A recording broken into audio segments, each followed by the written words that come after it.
Buenas noches, ¿cómo está señora? ¿Cómo está señor? ¿Cómo le va señor? Estamos arrancando otra edición de Frente a Frente, otra noche aquí en Unión TV para hablar nuevamente de política, pero quiero arrancar saludando a la gloriosa mujer paraguaya, como diría el entonces obispo de la Gran Buenos Aires, después se convirtió en sumo pontífice el Papa Francisco, Jorge Mario Bergoglio, que había calificado a la mujer paraguaya como la más gloriosa de América Latina. Yo quiero extender su denominación a la más gloriosa del planeta.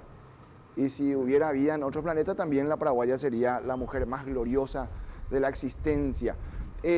Nos acompaña esta noche, ocupó varios cargos importantes, varios cargos de relevancia y de hecho un hombre importante en la política. Si digo en los últimos 40, 45 años, va a sonar muy de antaño, pero la gente le respeta y mucha gente también le quiere en el Partido Liberal Auténtico y por qué no en la sociedad paraguaya. El ex senador nacional Miguel Agdón Saguier, Tito Saguier. Para la política, Tito Saguier. ¿Cómo está? Le voy a decir senador porque uno nunca pierde la jerarquía. ¿Cómo está, doctor? Muy bien, muchas gracias por la invitación, Gustavo. Después de mucho tiempo tengo la posibilidad de saludarte. Yo digo lo mismo. Sí, vos sabés que nos une una amistad de muchísimos años con tu familia, le tengo un gran respeto a tu familia y para mí me gusta mucho luego hablar de política. Ajá. Pero más me gusta hablar de política cuando enfrente tengo a una persona a la que le tengo mucho respeto y mucho cariño. Respeto le tengo a todos, ¿verdad? Todo lo que les invito, pero cariño, el cariño es una cuestión exclusiva para algunos. Doctor, ¿cómo vivir la política hoy? O sea, ¿qué hace un ex senador, por ejemplo? Uno no se retira nunca de la política, ¿verdad? No, yo sigo, soy miembro del directorio de mi partido. De hecho, sí. Y desde hace no sé cuánto tiempo que soy miembro del directorio. Fui presidente del partido en 2 oportunidades.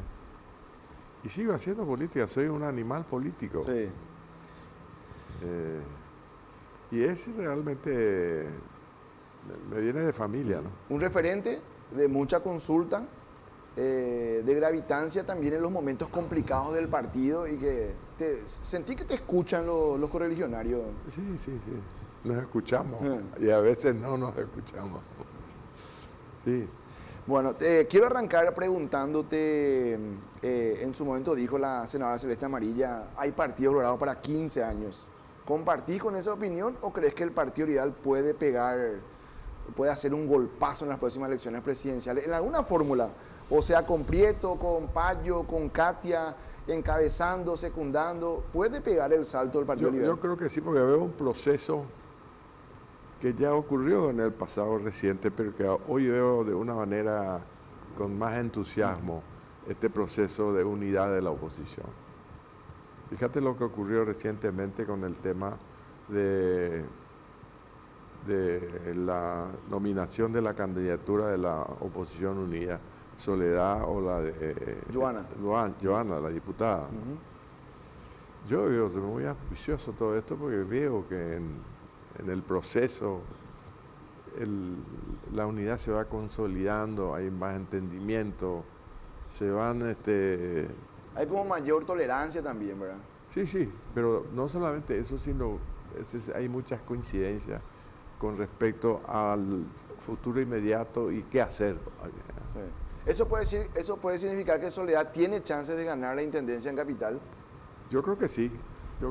La oposición va a ir uniéndose cada vez más, se va a ir cohesionando, no solamente una unidad de coyuntura para ganar, sino creo que hay coincidencia también de cómo se tiene que gobernar, eso es muy importante.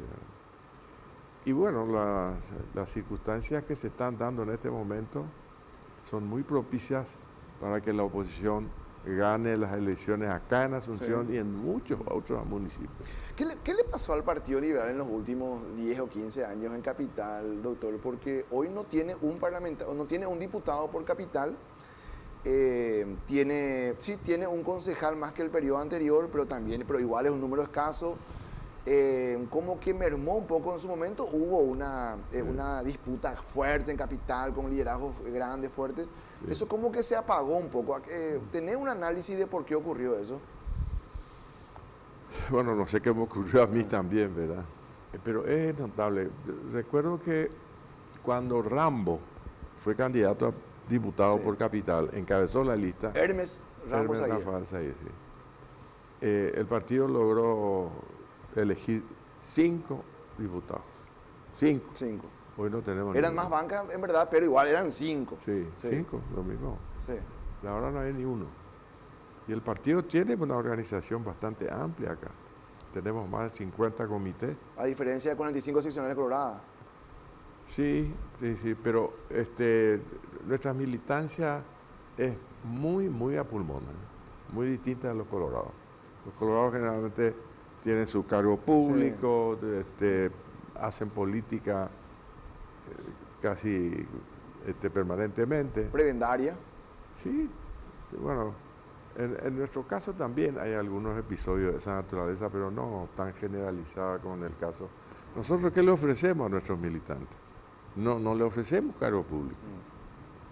No hay que. Claro, No o sea, la militancia pero es sí más dura en la tenemos llanura. Sí, eso hay más mística. Hoy día mismo, ¿verdad? Hay más mística. Yo creo que vamos a dar un batacazo en las próximas elecciones municipales acá en Asunción, y te vuelvo a repetir, en muchas otras ciudades y ciudades importantes. Desde luego que el partido ahora tiene cerca de 90 municipios. Yo creo que vamos a pasar los 100. Los 100. Ya sumando los que coyunturalmente consigan en alianza con Yo Creo y otros partidos políticos. En ese sentido puede ser más. Claro. Ahí te quiero preguntar, doctor, porque al momento de hablar de nuevas afiliaciones, los colorados hacen espectáculos con montañas de Villorrato y miles de nuevas afiliaciones. El otro día estuvo aquí el presidente del partido, Hugo Freitas. Él me hablaba de 100.000 nuevas afiliaciones, pero en comparación a lo que logran los colorados, es un número pequeño. O sea, ahí también hay una desventaja numérica. Pero ellos siguen con ese sistema de control. A ver, mira, la columna vertebral del Partido Colorado es su burocracia. Tiene cerca de 300.000 funcionarios públicos. Y si vos vas a querer hacer unos cálculos así matemáticos, por cada funcionario público mínimo tienen 3 votos. ¿Verdad? O sea, quiere decir que en entrada ya tienen 900.000 votos. Y mantienen ese electorado, 1.100.000, 1.150.000. Pero como te digo, entonces hay que, digamos, transmitir más mística para que más gente se sume. Totalmente. Porque así como estamos, vamos a arrastrar todos los vicios que el Partido Colorado ha venido practicando, ¿verdad? Cosas que son bastante imaginativos. Claro, pero hay una cuestión que también tiene el Partido Colorado. Estuvo allí sentado en esa silla el otro día el doctor José Fernando Duarte, presidente de la ANEAES, hijo del expresidente colorado Nicanor Duarte Frutos. Y en una dinámica que tenemos casi al final del programa, yo le muestro un par de fotos. Primero la de Carlos Antonio López, la de Marica López, y después le pongo la de Alfredo Stroessner. Sí. Y para mi sorpresa, para mi triple sorpresa, porque primero le pregunto y me empieza a hablar de las bondades del régimen. Entonces yo le repregunto, que fue mi segunda sorpresa, le digo yo, pero también mató gente, torturó gente, exilió gente, y me dice, menos que los gobiernos liberales, y me cita la época que arranca en 1904. Le repregunto, para mi tercera sorpresa me responde, cuando le digo yo, pero en su lápida le ponemos el rótulo de dictador, y él me dice, no, para mí fue un presidente constitucional. ¿Cómo se analiza eso, doctor? No, yo creo que es una respuesta no real. Mira, Stroessner llegó al gobierno a través de un golpe. Sí. En el 54. Lo mataron a Roberto de Petit. De ahí hasta la destitución de Stroessner, ¿cómo se gobernó? El problema no es decir más o menos, no es una cuestión aritmética, además de ser falsa. Los muertos que nos atribuyen a nosotros son muertos resultado de una pelea. Claro. A nadie se lo mató en prisión. O sea, es comparar una revolución con una dictadura, que son dos cosas diferentes. Sí, claro. Ellos también tuvieron su... Es más, en el Partido Colorado hubo, y durante el gobierno de Stroessner hubo persecución no solamente a los opositores, a los propios colorados. El Movimiento Popular Colorado, donde estaban destacadas figuras como Baldino Ramón Lovera, Mario Mallorquín, Miguel Ángel González Casabianca, Sandino Giloporto, y te puedo seguir citando, ¿verdad? Esa gente vivió exiliada, perseguida, más de 25 años. Y no solamente eso, los muertos. ¿Qué pasó con Agustín Goiburu? Hasta hoy las familias no tienen los restos de Goiburu. Hasta hoy. O sea, no tiene sentido hacer ese tipo de razonamiento. Stroessner era un dictador. Él dijo que era gobierno constitucional. Sí, un presidente constitucional. ¿Y cuál era la constitución que utilizaba Stroessner? El estado de sitio. 34 años de estado de sitio. Es cierto, en la última parte el estado de sitio se circunscribió a Asunción. Sí. Pero ¿qué te decían? Le apresamos en tal lo detuvimos en tal lugar y lo apresamos en Asunción. Ah, claro. O sea, te podían Mira, agarrar en decir, Capupé y te traían a Asunción. El estado de sitio fue el instrumento con el cual Stroessner gobernó todos sus 34 años con este apoyo enardecido del Partido Colorado stronista. El estado de sitio es una medida de excepción que se toma cuando existen riesgos, por ejemplo, social. Una guerra internacional, un proceso de inestabilidad de las instituciones. Y Stroessner, el gobierno de Stroessner, decretaba estado de sitio cada 90 días. Porque la Constitución establecía que no podía pasar 90 días. Renovaban automáticamente. Totalmente. Era una especie de ley de la naturaleza. Así como tener la primavera, el las verano, 4 estaciones del año. Sí. Venía, todo el tiempo. Y la utilización es un instrumento, una institución, no solamente de nuestro sistema constitucional, sino de otros países, mediante el cual, cuando existe una guerra internacional, cuando hay una inestabilidad que impide el funcionamiento de los poderes del Estado, cuando se desconoce, se deja de lado la Constitución, entonces se toma como medida de excepción. Pero acá era la regla, porque gobernó durante todo su periodo con el estado de sitio. Debía poner, ¿y cómo se interpretaba el estado de sitio? Voy a poner un ejemplo concreto que a mí me tocó vivir a mí. El capitán Napoleón Ortigosa y su chofer Guillermo Escolástico Obando 25 años preso. Fueron procesados por un tribunal militar que procesalmente era un desastre. Lo condenaron. Yo fui abogado de Escolástico Obando. En realidad que yo apenas me recibí de abogado en el año 70 y empecé a plantear habeas corpus en defensa de los detenidos. Ese fue tu primer No, trabajo. tanto así que a mí me decían doctor habeas corpus. Doctor habeas corpus. Porque yo planteaba un tipo y le iba y planteaba. Entonces, se plantea ante la Corte. La Corte le pide informe al Poder Ejecutivo por qué está preso Juan Carlos. ¿Qué contestaba el gobierno? 2 líneas. Decía, está detenido en virtud del estado de sitio. Claro, 2 y ahí líneas. no hay nada que discutir. Claro, si el estado de sitio le permite eso. Y yo planteé, resulta que a Guillermo Escolástico Obando y a Napoleón Ortigosa, en el caso de Obando, la pena era, creo que eran 23 años o una cosa así. Bueno, de cualquier manera que él cumplió su condena y después de preso, después de cumplir su condena, siguió preso otros 3 años más. Entonces yo planteé habeas corpus. ¿En qué circunstancias se decreta el estado de sitio? Durante el estado de sitio el Ejecutivo tiene la facultad de detener al que es indiciado de haber cometido, de haber incurrido en una de las causas que motivó el estado de sitio. Pero causa que tampoco nunca se aclaraba. ¿Eh? O sea, tampoco había una causa oficial, porque entonces no fueron una compulsión de 34 años. No, yo lo que te digo es, el Ejecutivo no tiene por qué contestar de esa manera tan lacónica. 2 líneas.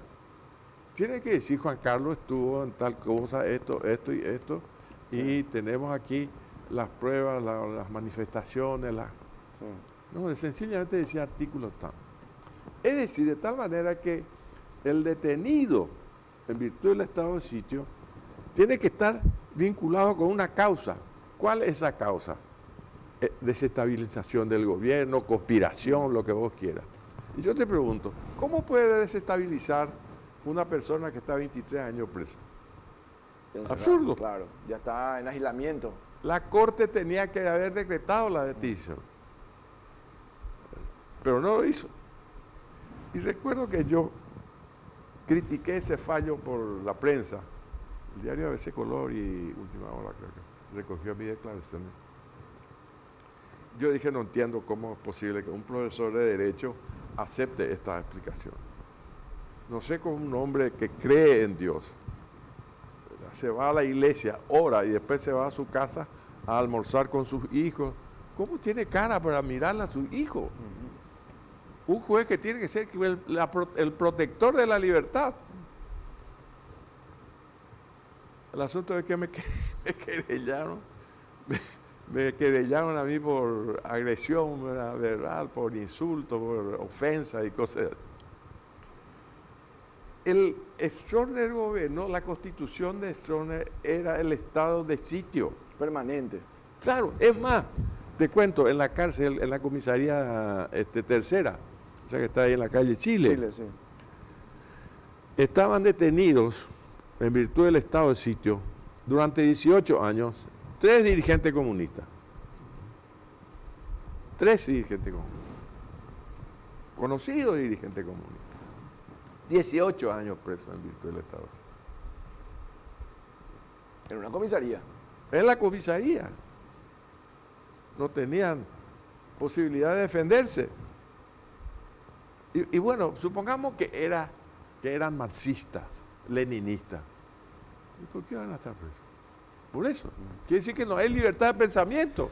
Vos Claro. no podés optar. No solamente eso, ¿verdad? Yo, a la gente que me planteó, creo que el doctor Barcini, que hoy es nada más y nada menos que director de la carrera de Ciencias Políticas en la Universidad Nacional. Le dije yo, ¿Y qué doctor, enseña?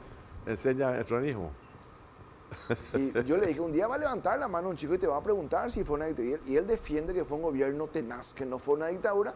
Y cuando él me habla el tema de la convulsión social y el peligro para la sociedad, yo le decía, ¿qué peligro podía ser, por ejemplo, un Augusto Robasto que fue desterrado?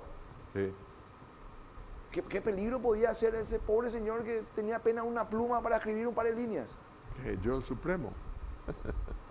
No, era una dictadura y sabes que atentaba contra la libertad De pensamiento. de pensamiento. Claro, pero quiero traer un capítulo que yo sé que te va a poner muy nervioso, pero que utilizan los que defienden el régimen. Hablan de la modernidad, de que Itaipú, que la Ruta 2, que la otra hidroeléctrica también se comenzó, que el progreso, que el tema cambiario, que la triangulación, que Ciudad del Este le proveía al Brasil. O sea, cuando alguien en una mesa de amigos, algún amigo colorado triste tendrás, y te defiende la modernidad del régimen.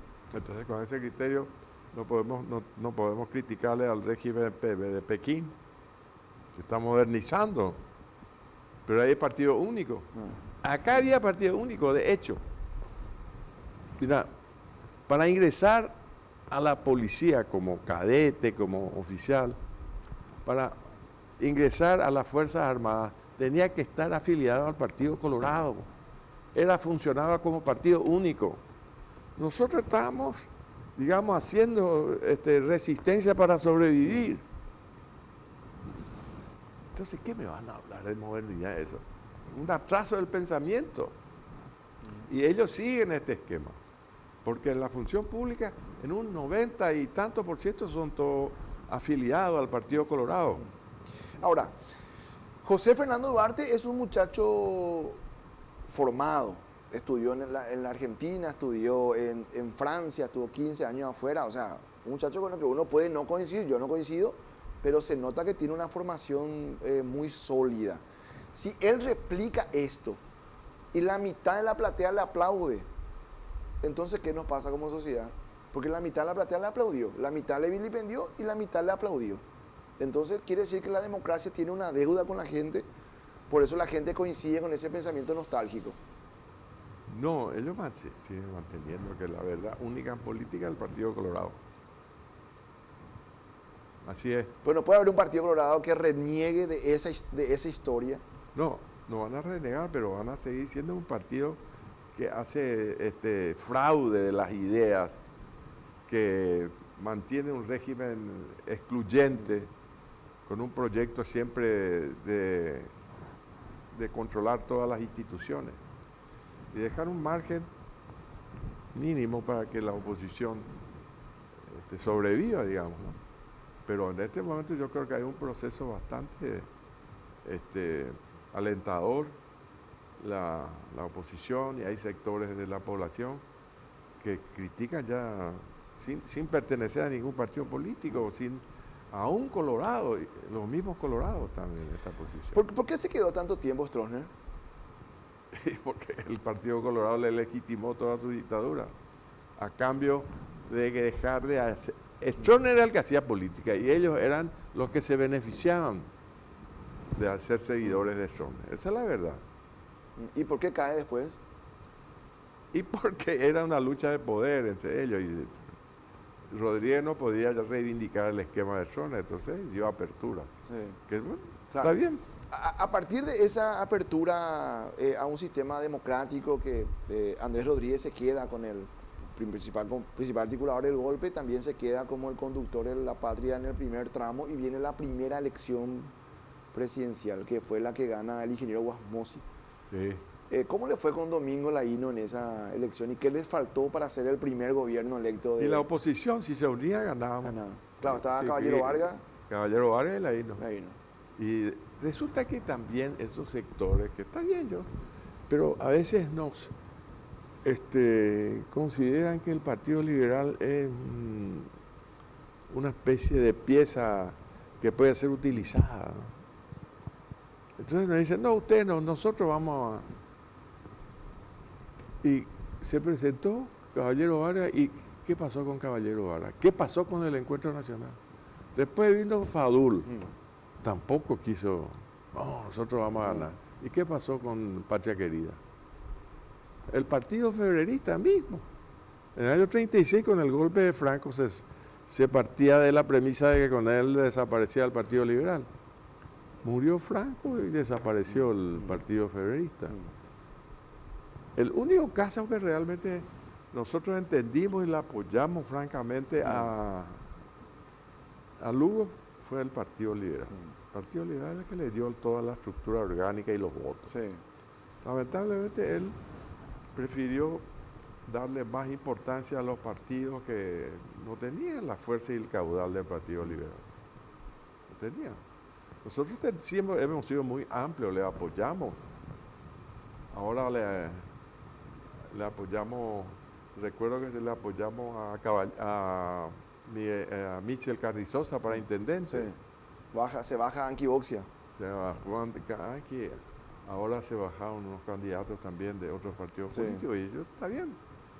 Esperemos que Soledad Núñez entienda las fuerzas políticas que representa el liberalismo. Muchas veces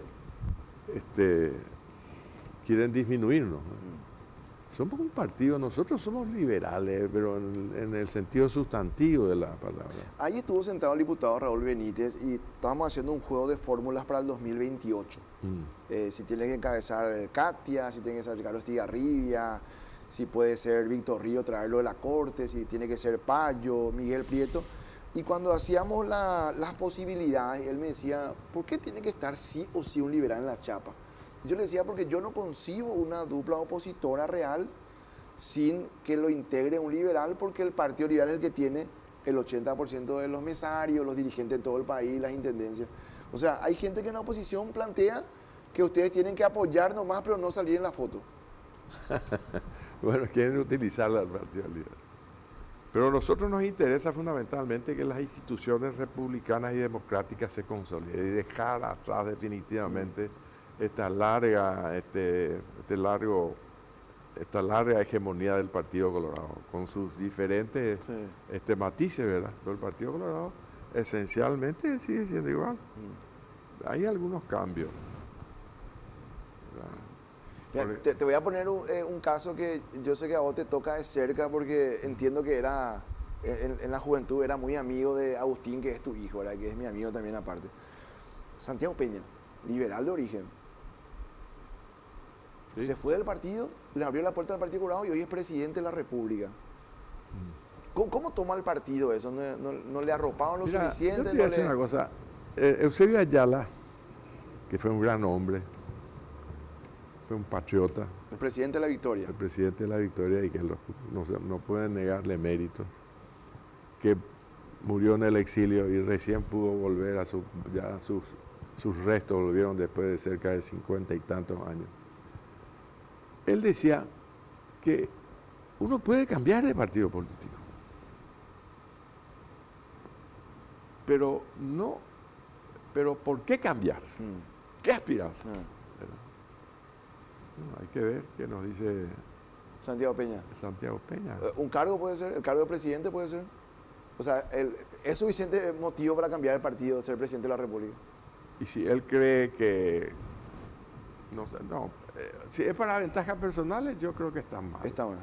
Pero si él cree que su conocimiento, su percepción de lo que es el país, de lo que es la sociedad paraguaya, y que él puede contribuir a modernizar.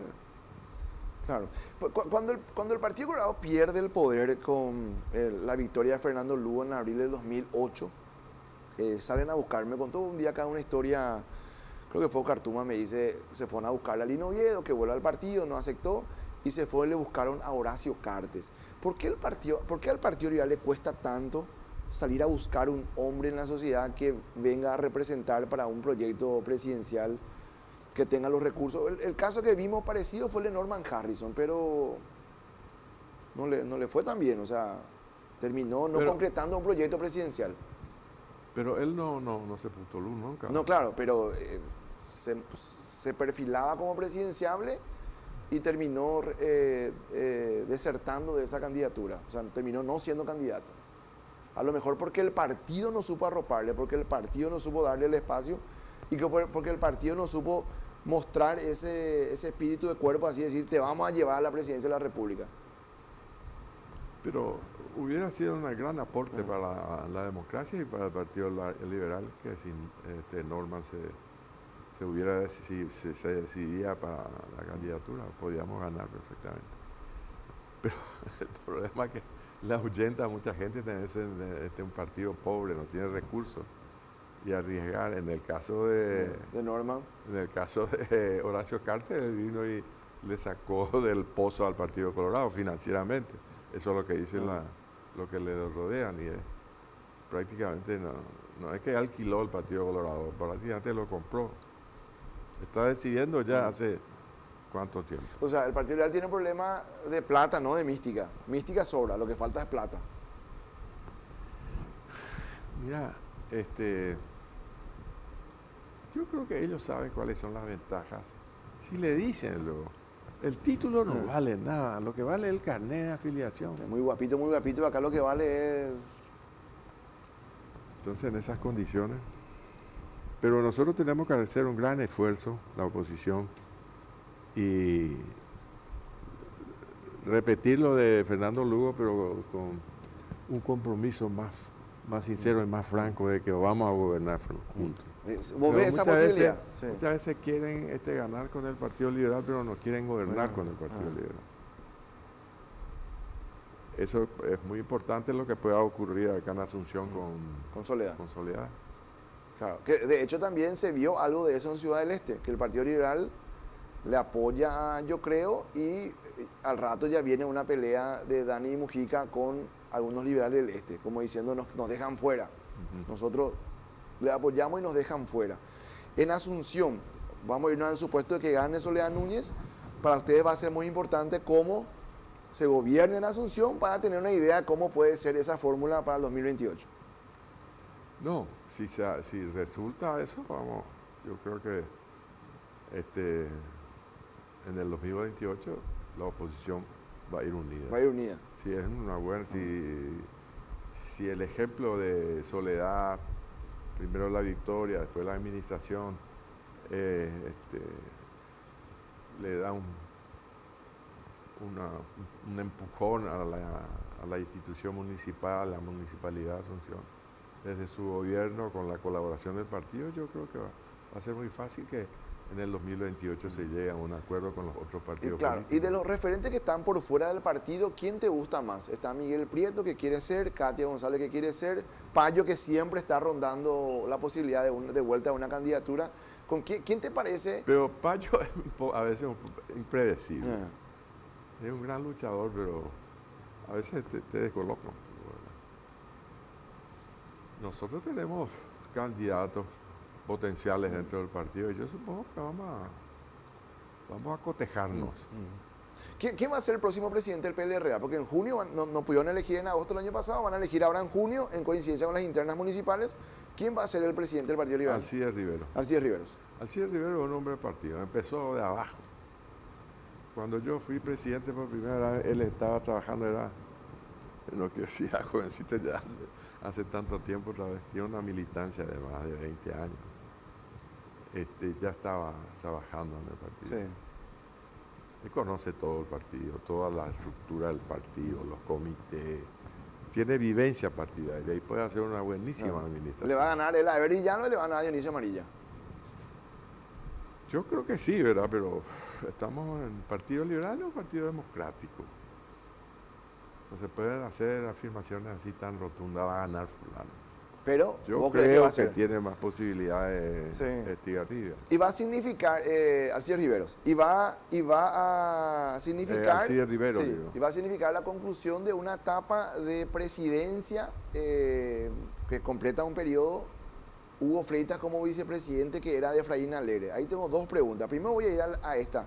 ¿Cómo evalúas la presidencia de Hugo Fleitas en esta tarea de recomponer un poco el partido, pacificar los ánimos y reencauzar un poco y por sobre todo sanear las finanzas, que ese era un problema grande? ¿Cómo evalúas la gestión de Hugo Fleitas?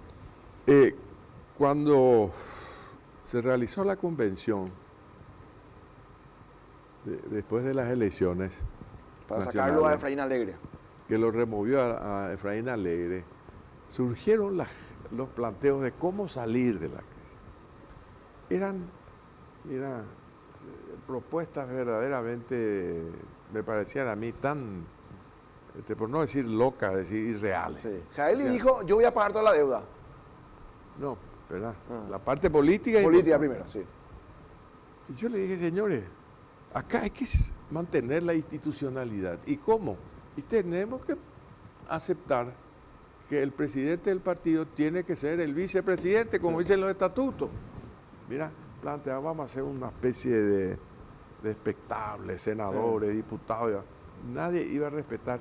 Se salvó la institucionalidad en esa ocasión. Y fue Hugo Fleitas. Bien nominado Hugo Fleitas. O sea, hasta ahí todo bien. Sí. Yo le apoyé resueltamente, defendí esa tesis. Y con ese motivo, los amigos de la seguidores de Efraín me dijeron, te vendiste por una embajada. Te vendiste. Entre ellos, Ever Villalba. Y después hay un grupo de... Te vendiste. Y yo me preguntaban los periodistas, le dije, sí, voy a ir de embajador. Me dijeron todos. Sí. Me voy a ir de embajador a la isla de Barataria y voy a presentar mis cartas credenciales al gobernador Sancho Panza. Entonces le tomo... Con sorna, porque no había otra forma de... Entonces eran cosas que... Cosa que yo le dije a Efraín, en una reunión que fue en lo de Jaeli, le dije que vos tenés que dar un paso al costado, ya 15 años. Sí. Tenés que estar agradecido con el pueblo liberal. O sea que la jugada de removerlo a Efraín era necesaria. No, Efraín tenía que renunciar. Tenía que renunciar. Ustedes le plantearon... 3 veces candidato a presidente. Sí, evitarse esa convención, o sea, se podía haber evitado esa convención. No, claro, él tendría que ir a la convención y decir, presento mi renuncia, me siento honrado por haberme apoyado 3 veces como candidato a presidente, pero lamentablemente no alcanzó. No fue posible y cosas así. Pero él se aferraba. Y ahí hubo que removerlo. Y hasta acá bien la nominación, pero ¿cómo evaluar su trabajo? ¿Logró el objetivo de estabilizar el partido? No solamente eso, sino le dio continuidad política, institucional, esa salida con Hugo Fleitas. Y no solamente eso, le dio continuidad administrativa. Yo me fui a ver cuando estuve por el partido, cuando los días de inscripción de lista. Sí. Pero era impresionante la cantidad de gente que iba a inscribirse para candidato. Sorprendió la cantidad de inscritos. Impresionante. Sí. Y después se están salvando las deudas, que ahí están en remate en estos días tres inmuebles de 3 comités. De hecho, que en Asunción ya hay uno menos. Hay un comité que se perdió. Sí, esas cosas, por ejemplo, eso no puede. Entonces, Alcides es un buen administrador y es honesto. Fleita también está administrando bien el partido. Sí.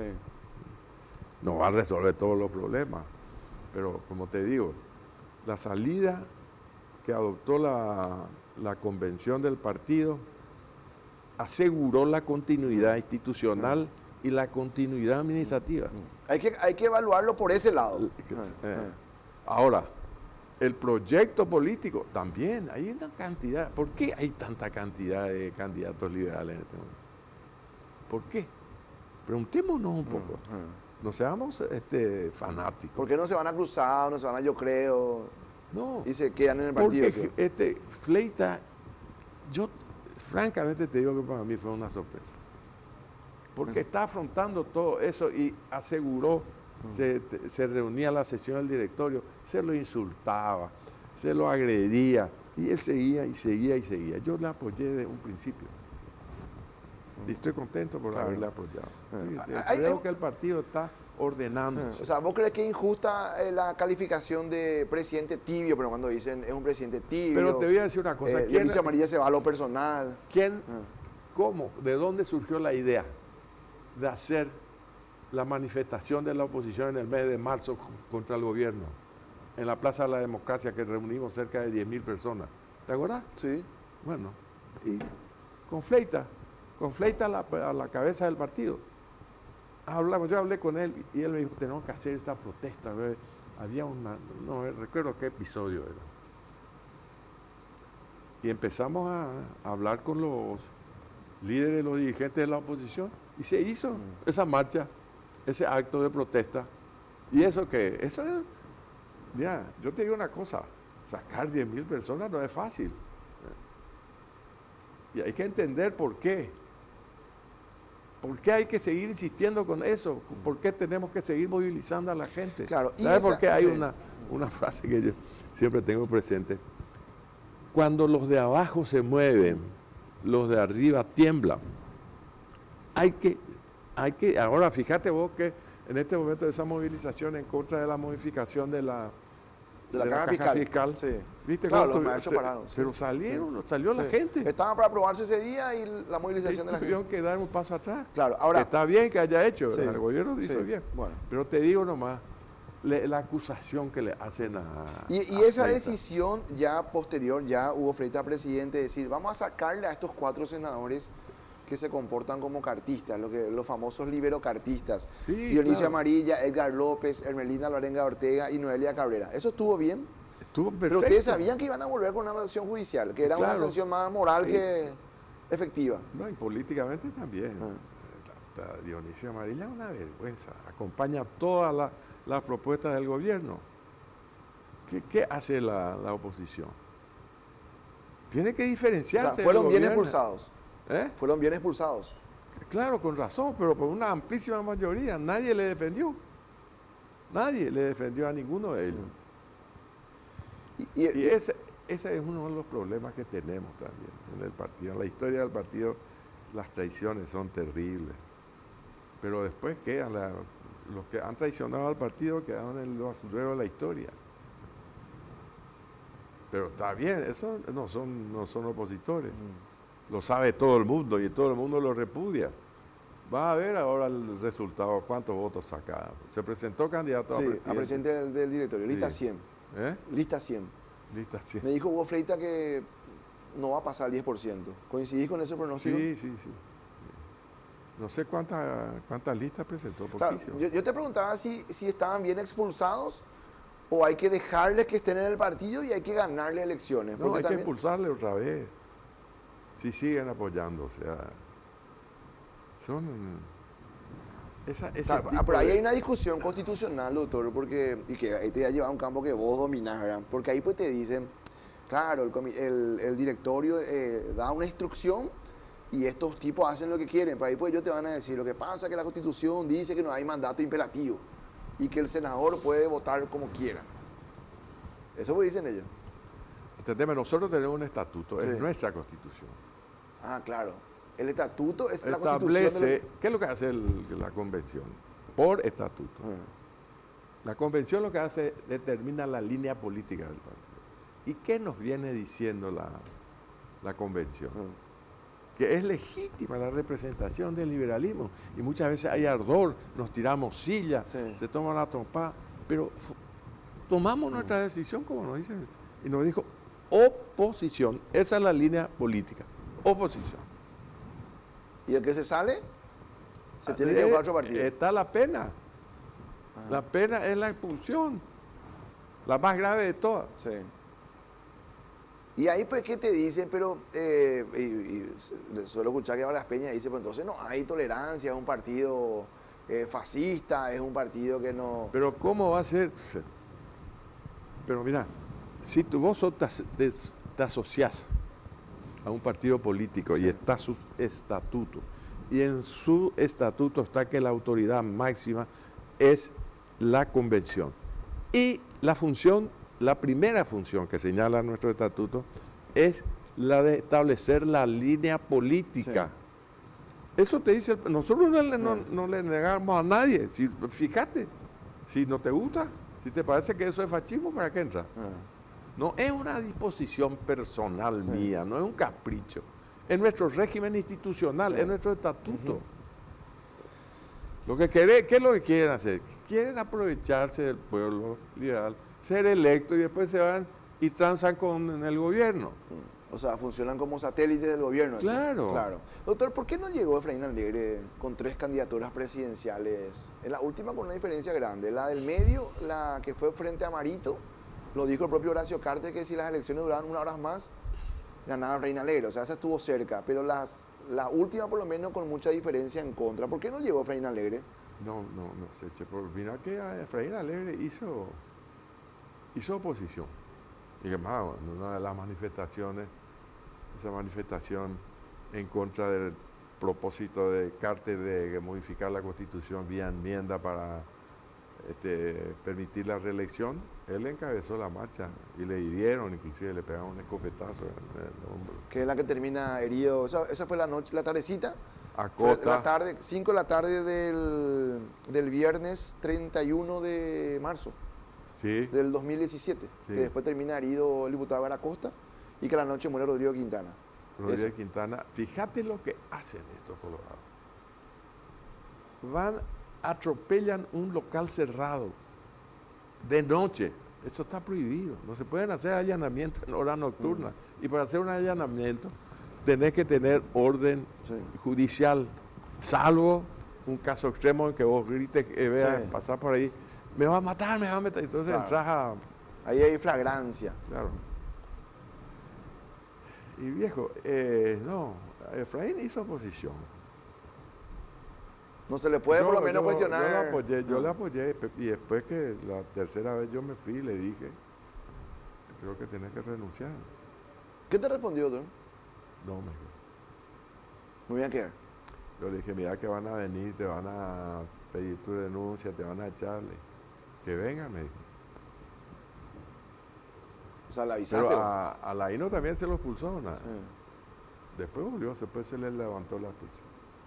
Es un partido democrático, la gente no entiende lo que es el Partido Liberal. El Partido Liberal, te voy a decir, es el único partido que tiene una épica. ¿Cuál es la épica?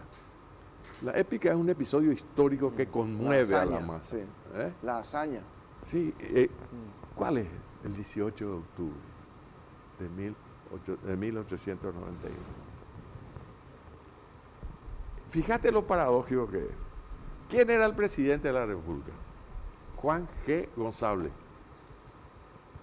legionario, fundador del Partido Colorado. ¿Y quiénes son los que se levantan en armas contra él? El presidente del partido, Antonio Taboada, que combatió y cayó prisionero en Uruguayana, la campaña de Uruguayana. ¿Y el otro quién era? Eduardo era un héroe de la guerra del 70. Todo eso, hay una tergiversación de la historia con respecto al partido legionario. Nosotros no tenemos ningún legionario en la lista de fundadores. Ellos tienen varios. Tienen 2 presidentes, Juan G. González y Egusquiza, el general Egusquiza.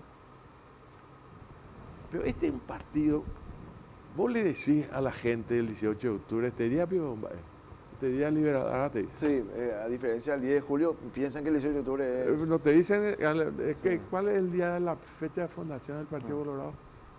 11 de septiembre, Mapio y Cuajá. Tiene épica. Y eso no tiene vivo el partido. Eso explica todas estas manifestaciones que se hacen.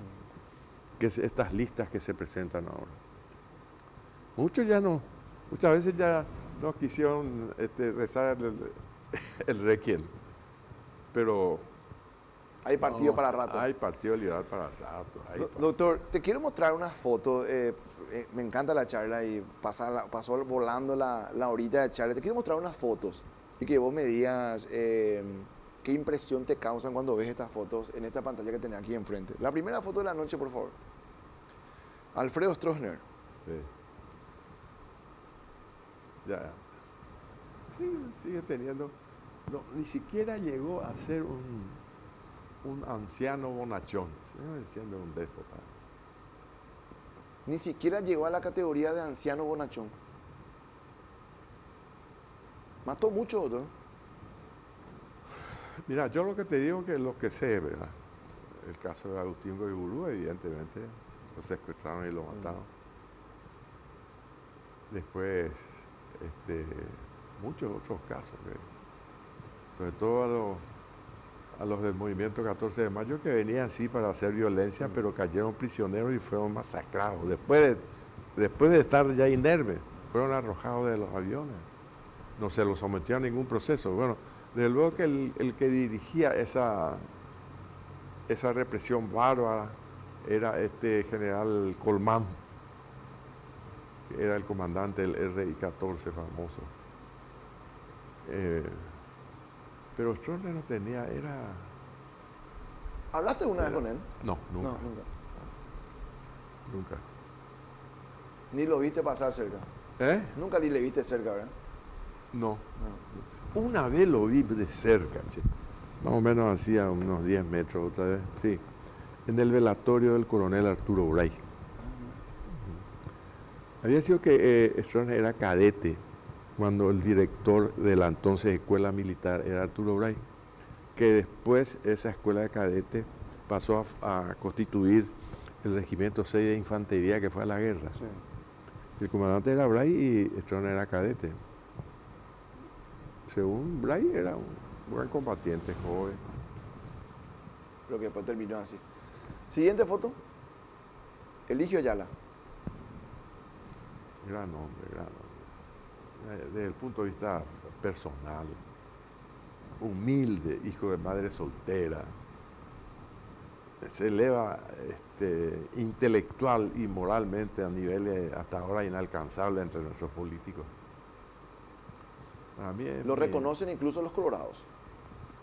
No, hoy no sé quién salió, dijo la matanza de la International Pro, una cosa así. Pero era un hombre íntegro. Y Bray había sido su edecán. Y Bray estuvo exiliado en Buenos Aires. Y yo estudié en Buenos Aires, ¿verdad? En la secundaria. Lo visitaba, porque mi papá había trabajado, mi papá era militar, ¿verdad? Y fue decán.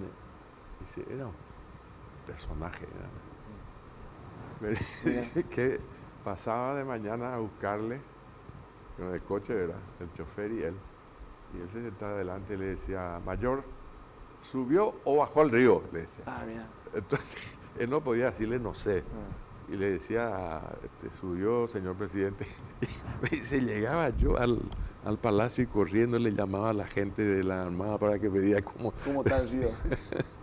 Pero decía que era muy...